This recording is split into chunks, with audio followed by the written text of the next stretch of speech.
Today in the El Yucateco kitchen, we're making a beautiful and delicious Italian sub. And we're adding some incredible smoke and grill flavor by toasting it on our grill. So get those taste buds ready, and let's go.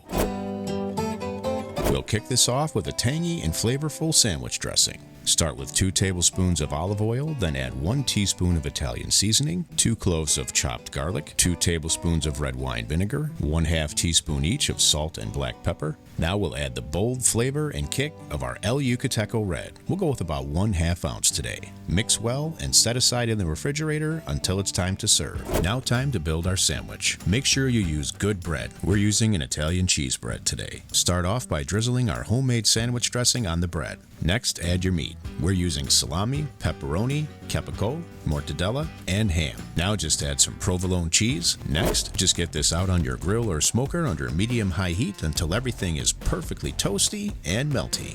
Finish it off with all your favorite ingredients. Don't forget the rest of that sandwich dressing. Slice, serve, and enjoy. We hope you enjoyed today's video. Thank you so much for watching. Until next time, don't forget to kick up all your recipes with the King of Flavor. We'll see you on the next one.